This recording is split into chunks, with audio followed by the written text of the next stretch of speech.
جو فخر زمان نے جس کے یہ سارا بندوبست کیا تھا، اس میں بھی تقریباً یہی لوگ سارے شامل تھے۔ میں اس کمیٹی میں تھا تو مجھ سے صبح گیان چندانی صاحب نے پوچھا کہ آپ ملتان سے ہیں؟ میں نے کہا جی میں ملتان سے ہوں۔ کہنے لگے کہ میں 1947 میں ملتان جیل میں تھا۔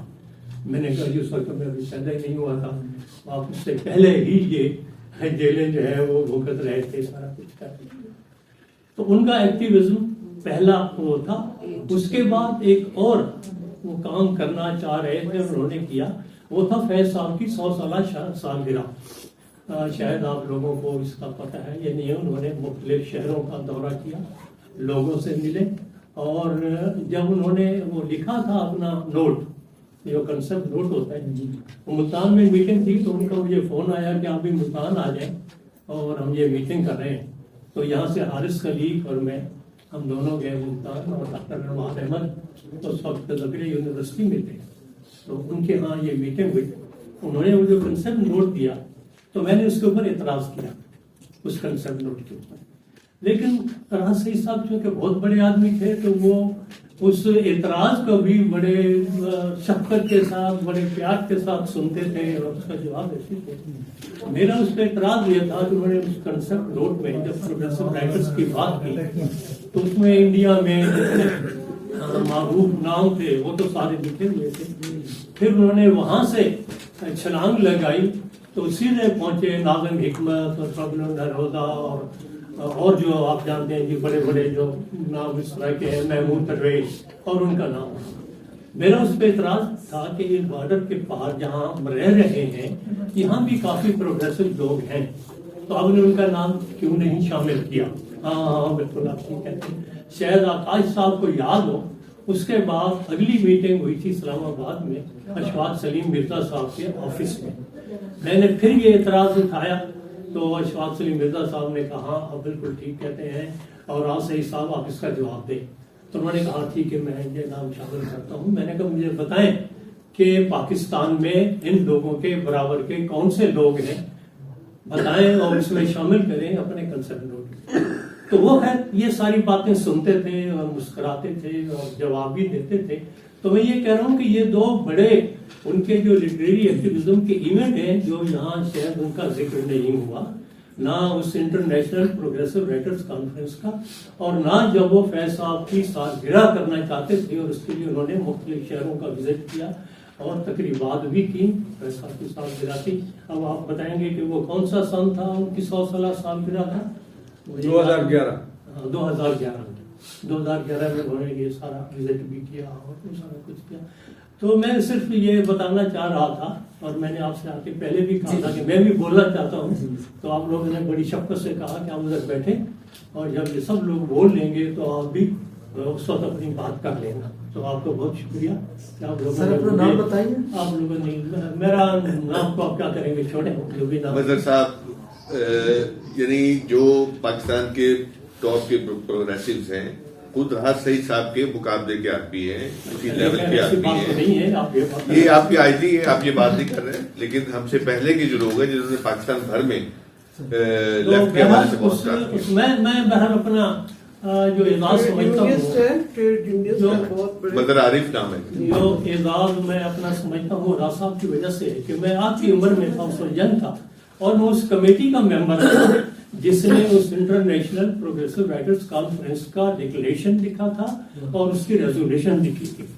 تو میں آج تک اس اعزاز کو اپنے سینے کے ساتھ چمٹائے ہوئے ہوں۔ مظہر صاحب آپ کی اور بہت ساری خدمات ہیں، آپ کے لیے اس کے لیے اچھا نہیں، اب اس میں پرابلم یہ ہوتا ہے کہ آدمی جب اپنے گھر میں بیٹھ جائے یا زیادہ، میں گھومتا پھرتا بھی ہوں لیکن تھوڑا گھومتا پھرتا ہوں، تو میں نے انہیں آ کے کہا تو پڑھا ابروز صاحب تو مجھے جانتے ہیں تھوڑا بہت، تو میں نے کہا جی میں بھی بولنا چاہتا ہوں، تو انہوں نے کہا جی یہ سب لوگ جب بول رہیں گے تو آپ ادھر بیٹھ جائیں تو بعد میں آپ پھر بات کر لیں۔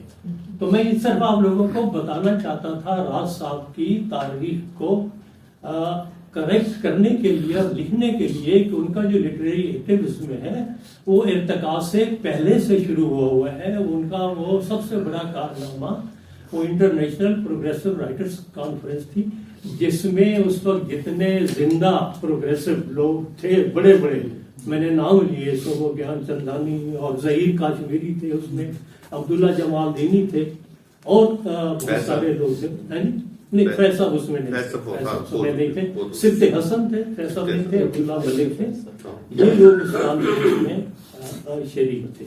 تو میں صرف یہ بتانا چاہتا تھا تھوڑا سا ہسٹری، کہ جب آپ راحت سعید صاحب کے بارے میں کچھ کرنا چاہیں، لکھنا چاہیں، تو ان کا لٹریری ایکٹیویزم جو ہے اس میں انہوں نے بڑے بڑے کارنامے کر کے دکھائے ہیں. Thank you. بہت شکریہ. ہمارے نوجوان دوست بھی بیٹھے ہیں، یقیناً آپ نے اس تعارف میں ان کی شخصیت اور ان کے کام کے بارے میں ہمارے علم میں گراں قدر اضافہ کیا ہے، اور اس کے لیے آپ کا بہت بہت شکریہ. کوئی اور دوست اگر جی قادر والی صاحب.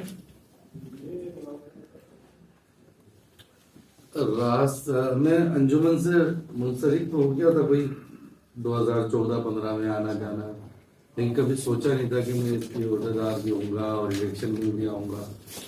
تو ان پہ عمل کیا، وہ ان کی وجہ سے وہ ہمارے دلوں میں، ہماری یادوں میں ہم سے بات بھی زندہ رہیں گی. اب تمام دوست اظہار خیال کر چکے ہیں. آج کے صدر مجلس جناب امداد آکاش صاحب، جو کہ جس طرح روی صاحب نے بتایا کہ جو اسلام آباد میں انجمن کا یہ چیپٹر ہے، انجمن ترقی پسند مصنفین اسلام آباد، تو انہی دوستوں نے شروع کیا تھا. روی صاحب تھوڑے پنڈی اسلام آباد، لیکن آکاش صاحب ابھی بھی اسی طرح اس میں لگے ہوئے ہیں.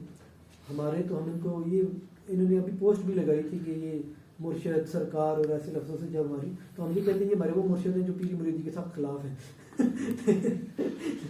تو میں اب ان سے درخواست کروں گا کہ خطبہ صدارت سے ہمیں نوازیں.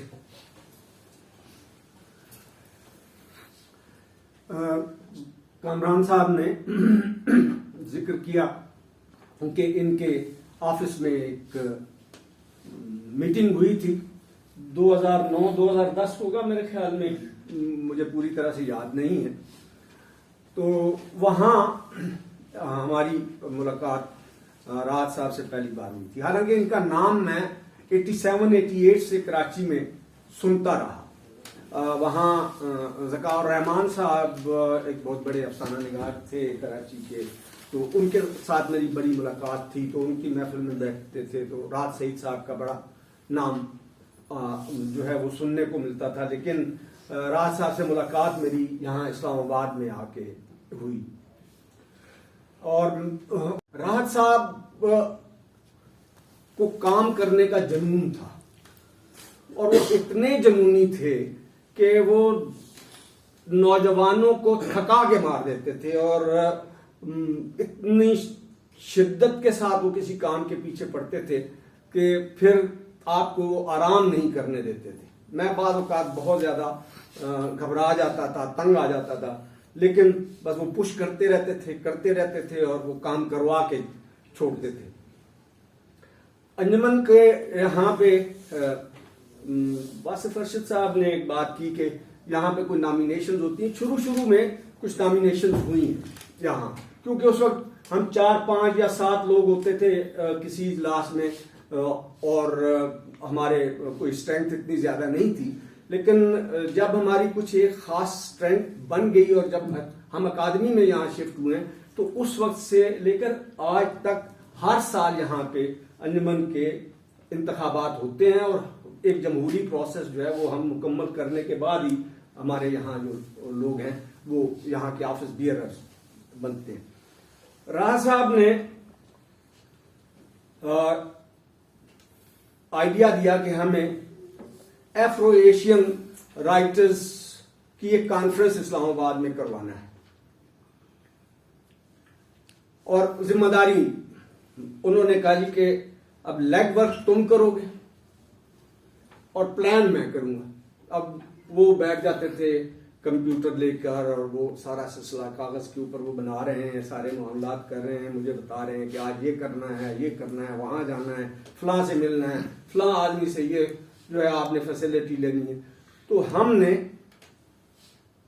یہاں اسلام آباد میں 2010 میں ایک انٹرنیشنل کانفرنس کروائی ایفرو ایشین رائٹرز یونین کی، اور وہ کانفرنس جو ہے اس کو آج بھی ہمارے اکادمی کے جو دوست ہیں وہ یاد کرتے ہیں کہ ایسی کانفرنس اکادمی ادبیات پاکستان جیسا ادارہ بھی نہیں کروا سکتا جو وہ ایک کانفرنس ہم نے یہاں پہ کروائی تھی۔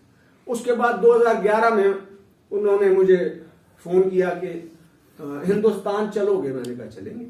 اب ہندوستان کے ساتھ ہماری ایک ناسٹیلجک جڑت تو ہے، کیونکہ ہم اس معاشرت کا ایک کٹا ہوا حصہ، ہمارے اندر اس جو تلوار چلی ہے اس کا زخم تو میرے خیال میں ہر ہندوستانی کے اندر بھی موجود ہے، اور پاکستان تو خیر پھر ہم نے بعد میں بنایا، پہلے تو ہم ہندوستانی ہی تھے، تو وہ زخم جو ہے وہ پکارتا ہے، اور میری بڑی خواہش تھی کہ ہندوستان جائیں گے، تو انہوں نے میری ذمہ داریاں یہاں لگا دیں، کہا کہ بس ٹھیک ہے، یہ 13 آدمیوں کا جو ہے وہ گروپ جائے گا، اس کے ویزوں کا انتظام تم کرو گے، یہ کرو گے، وہ کرو گے، سارا سلسلہ۔ خیر ہم چلے گئے، اور وہ اس وقت فیض صاحب کی 7 سالہ تقریبات جو ہیں وہ ہندوستان میں منائی جا رہی تھی۔ 1 مہینہ ہم ہندوستان میں رہے، اور 5 شہروں میں وہ تقریبات ہوئی، اور ہم وہاں پہ اکٹھے رہے، اور سفر کے دوران آپ کو ایک دوسرے کو سمجھنے کا بہت موقع ملتا ہے۔ وہ پنجابی میں کہتے ہیں کہ بندے دا پتہ چلتا ہے واہ پیاں تے راہ پیاں۔ سو اس 1 مہینے میں ہم میں بہت زیادہ قربت ہوئی، اور ہماری دوستی جو ہے وہ میں ان میں کافی چھوٹا تھا، لیکن ان کی جو شفقت تھی وہ میرے لیے رہی، اور ہم بہت گہری دوستی میں ایک دوسرے کے ساتھ منسلک ہوئے۔ اور پھر اس کے بعد ہم نے یہاں پہ تو ہم کام کرتے ہی رہے، پھر میں نے ان کے ساتھ ویتنام کا سفر کیا، بلکہ ویتنام سے پہلے ہم رشیا گئے، اور رشیا میں جو ہے وہ ایفرو ایشین رائٹرز یونین کی ایک کانفرنس تھی، تو وہاں پہ ہم لوگ جو ہے وہ اکٹھے تھے۔ رشیا کے بعد ویتنام میں ان کے ساتھ گیا، اور ویتنام کے اندر بھی یہی تھا، وہاں پوئٹری فیسٹیول ہوتا ہے ہر سال بہت بڑا، دنیا کے عظیم ترین پوئٹری فیسٹیولز میں سے وہ ایک فیسٹیول ہوتا ہے وہاں ان کا، تو وہاں شرکت ہوئی میری۔ پھر ہم تھائی لینڈ گئے، یہ 4 ممالک میں نے ان کے ساتھ وزٹ کیے، اور ان کی وجہ سے مجھے انٹرنیشنل لیول پر میرا ایکسپوجر ہوا، اور مجھے انٹرنیشنل جو رائٹرز کی کمیونٹی ہے اس کے اندر جڑنے کا موقع ملا، اور ورلڈ پوئٹری موومنٹ کے ساتھ میں منسلک ہوا۔ پھر راج صاحب نے کہا کہ یار ہمیں ایسا کرنا چاہیے کہ ہم تجویز دیتے ہیں ایفرو ایشین رائٹرز یونین کو کہ لیٹن امریکہ کو بھی اس تنظیم کا حصہ بنایا جائے۔ تو ہم نے ایک ڈرافٹ دونوں نے بیٹھ کر تیار کیا، اور پھر ہم نے secretary Afro Asian writers union Mohamed Salmawy تھے اس وقت، ان کو ہم نے وہ لیٹر بھیجا، اور اس کے اوپر پھر عمل کرتے ہوئے افریقن ایشین رائٹرز یونین جو ہے اس میں لیٹن امریکہ بھی شامل ہوا، اور لیٹن امریکہ اب اس تنظیم کا نام African Asian Latin American writers union ہے، تو لیٹن امریکہ بھی اس کے اندر۔ تو ان کی وجہ سے مجھے انٹرنیشنل ایکسپوجر ملا ہے، میں تو انہیں اپنا مینٹور سمجھتا ہوں، میں یہ سمجھتا ہوں کہ انہوں نے میری بڑی تربیت کی جہاں مجھے کوئی مشکل ہوتی تھی۔ پھر دوسری ایک ایفرو ایشین رائٹرز یونین کی ہم نے کانفرنس کروائی، سال آپ کو یاد ہے میرے خیال میں 2019 میں تو کرونا آ گیا تھا، 18 نومبر دسمبر میں، ہاں چلیے مجھے یاد نہیں، وہ پھر ہم نے کی وہ کانفرنس جو ہے وہ ہم نے کروائی، جس میں کوئی 12 ملکوں کے لوگ جو ہیں شاعر و ادیب یہاں تشریف لائے۔ اس میں کچھ تھوڑے سے ہمارے اختلافات بھی ہوئے ان کے ساتھ، اور بہت سارے، اور اس اختلافات کی وجہ سے وہ کانفرنس اس سطح کی نہیں ہو سکی جو ہم نے پہلے کانفرنس کروائی تھی۔ ان کا جو سلسلہ تھا وہ جب کسی ضد پر اڑ جاتے تھے تو پھر وہ اڑ جاتے تھے، پھر ان سے ان کی جو کنوکشن ہے اس کو تبدیل کروانا ممکن نہیں ہوتا تھا، اور یہ میرے خیال میں ایک بڑے آدمی کی خامی ہے، اور خامیوں سے مبرہ تو کوئی بھی نہیں ہوتا، میں بھی نہیں ہوں. لیکن مجموعی طور پر وہ ایک انتہائی کمیٹڈ، اپنے نظریے کے لیے کام کرنے والے، اپنے سے چھوٹے جو بچے ہیں ان کے اوپر شفقت کرنے والے، اور اپنے دوستوں کے ساتھ دوستی نبھانے والے آدمی تھے. خدا ان کی قبر پر شبنم افسانی کرے. بہت شکریہ تمام دوستوں کی آمد کا، بہت شکریہ. ایک